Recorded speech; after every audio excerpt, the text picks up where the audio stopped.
said things like you have an absolute physical necessity to write, and if I don't write, I die. Could you explain that? Well, it's really as simple as it sounds there. And perhaps the strange thing is that I really can't explain it. It's just simply like existing. Like you have to eat food and you have to have fresh air. That's the way I feel. Since I've written since I was very, very young, it's just a very natural thing. And it's nothing that has been acquired like playing an instrument or something. It's just a very natural physical thing. Where would you be if it wasn't for the Smiths? Well, where would I be? I dread to imagine. Perhaps it's just too horrific to dwell upon it. Oh, it's a frightening question. If you say it is a necessity, do you see yourself doing it sort of forever? As long as I last, yes. So, if that's forever, yes. Well, I don't have any desire to do anything else. Yeah. Your lyrics, I gather, draw on your own experiences. Yes. Number one, do you imagine anyone else could possibly sing one of your songs?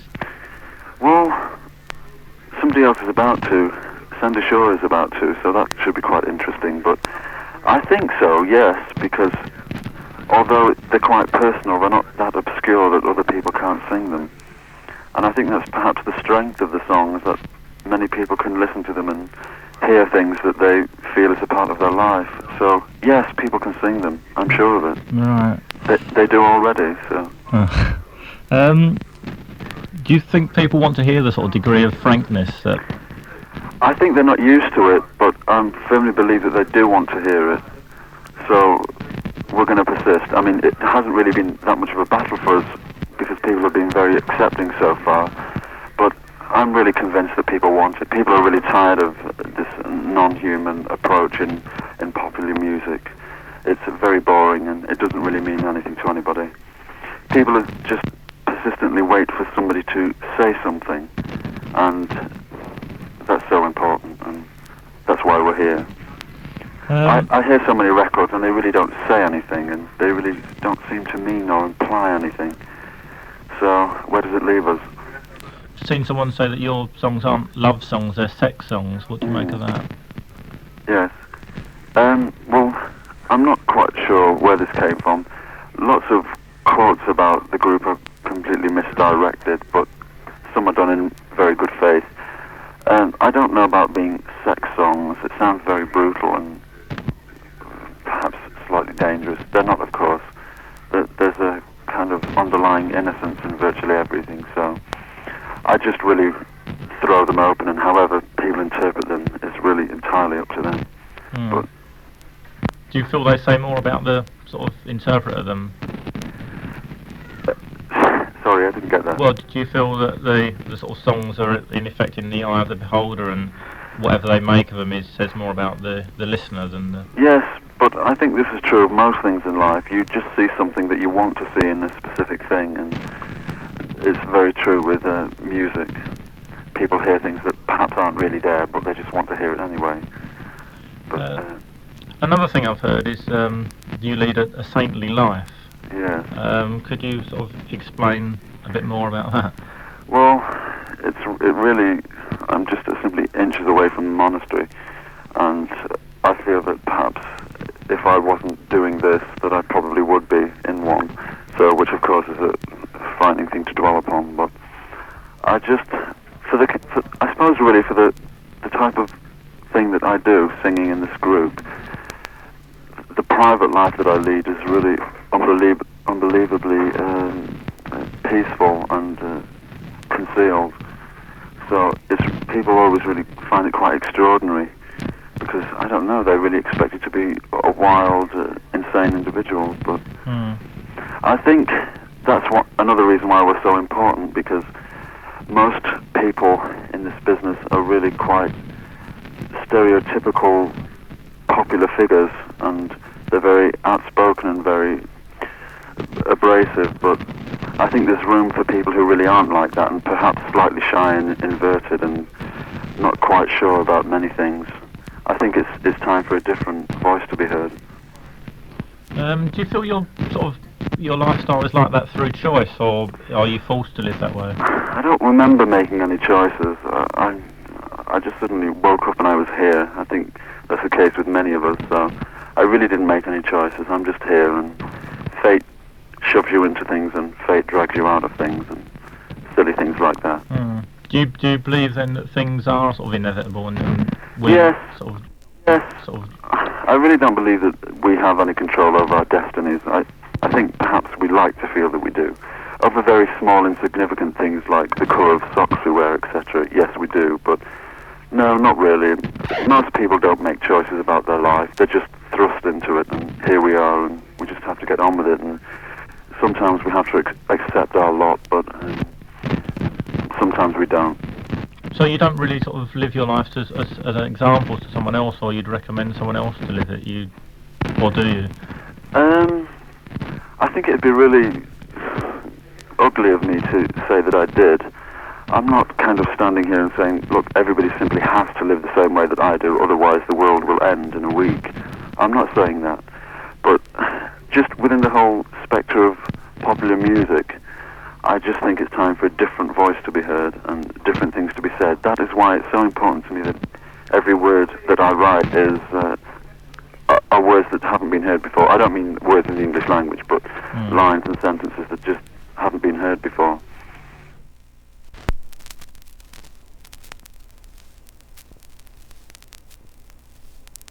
From that position, your lifestyle, what do you sort of make of the sort of general public's sort of obsession with sex? I think it's a very uncomfortable obsession. Although it is undeniably there, I don't feel that many people are really comfortable and many people really know what they're thinking about or talking about or even doing. So I think the basic message that we have about everything is simply that people don't have to be cool about their attitudes, and they should just simply relax with themselves and simply do what they want to do, obviously as long as it doesn't harm people. But I'm really tired of people being false and pretending that life is, I don't know, depressing or happy or anything extreme. And people being really uncomfortable about live performances. I just want people to relax, basically, and just kind of look at themselves and really accept themselves.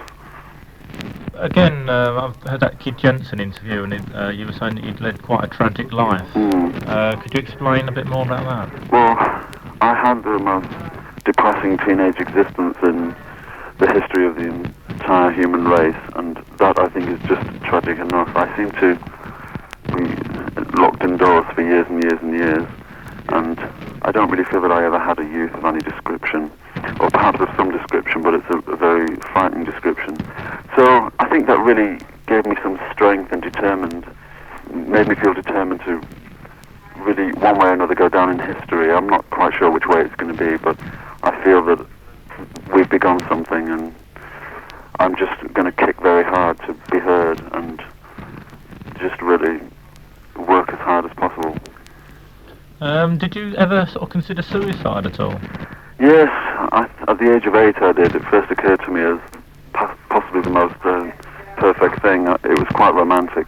But then, as I kind of got older, I realised that I came this far, and it would just seem quite pointless to do it.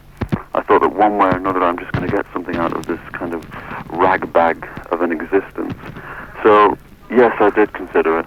But it really wasn't a consideration. It was just like something quite harmonious that I thought, at a very early age when I actually realised what it was, it just seemed like a very kind of a nice little thing to do, believe it or not. It sounds quite strange, but that's the way I felt about it. But I think at the moment it's quite futile, and people should persist, and we shouldn't let silly things get the better of us and destroy us. I think we have to be strong about these things. Can I ask you what your sort of family life was like in that? It wasn't terribly happy. In fact, it wasn't happy at all. I think the family were just really thrown together, and there was no really there was no strong affection. So that was quite depressing. I think my parents particularly were always quite depressed about their lives, and eventually they had a divorce, and I was in the whirlwind of that. But I mean, you can't kind of look back on this and say, well, that is why I'm like this or anything. We all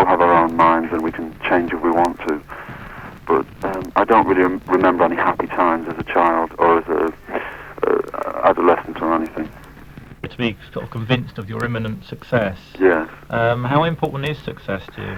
Well, success means that people are actually listening to you and people know about you, and that's why it's important, not for any capitalistic reasons, but really that what we do is so worthwhile that we just have to be heard and we have to be seen. And if a measure of that is a hit record or appearing on a stream of television shows, then that is excellent for us. We want to reach as many people as possible. We don't want to hide, and we don't want to kind of make things difficult for ourselves. We're not going to avoid success if it is there. What do you sort of hope to bring to people that they can't get elsewhere? Well, I could tell you, but it just sounds really so incredibly pompous. But it's really quite true that I really feel that the things that I have to say people want to hear. Now, if I really didn't believe it, I wouldn't do it, and I wouldn't waste people's time, because it's just very boring of me to do that. But I really believe that we have something very worthwhile. The complete structure of the group, with it being a four-piece and guitar-based songs, is something quite different, and it drags us all back to a very basic human element, which after all is what music is all about. It's really not about computers and such things. It really is about the human heart and just stirring people and making people realize lots of things about their lives and making people feel joyous and a sense of communication. So that is why I feel that the Smiths are important, because that's exactly what we do. We reach people, and people feel very moved, and people feel alive. So that is really good. Dave McCulloch came to do a program for us, and so we were talking about people having difficulty coping with success, and he singled you out as the one person that he thought would easily cope with success. Why do you feel that? I think it's because I've gone through so many years of self-development. I mean, with me it was really a personal plan since I was quite young, and I really thought about everything very seriously, every single aspect of what I'm doing now, and that's why I feel completely prepared for almost anything. Do you sort of have any sort of plans at all, something to do with success, that you aim to sort of use success to achieve anything? No, I think plans are are things that we really shouldn't make. I just literally take each day as it comes, which is possibly the best way. You avoid disappointment and you avoid any traps and snares. So one day at a time, I think, which sounds quite virtually religious and poetic, but perhaps it is. It's the best way to take life. It's the only way. I mean, in the nuclear age that we live in, it's the only way that you can live. But you can live positively this way. After your own childhood, do you feel you'd ever have children yourself? Yes, I'd like to, but it's really strange because I feel completely equipped to do it. But I find that most people in life that would make perfect parents, they're the type of people who don't actually have children. And the people in life who really haven't a clue what they're doing, they just have streams and streams of little children, and they just grow up to be horribly depressed people. But yes, I'd like to. So I think that's quite a hopeful thing within me. I want to do it. Yeah. How do you see sort of future generations in that case? I think it's really up to the people that exist at this present time to kind of form the future generations. I think the way we're going, people are getting terribly depressed about life because people see this terrible isolation, and there's this terrible insistence that we live in some kind of very modern computer age, which seems a total myth, because people really just don't live like that. Certainly not in Manchester, where I come from.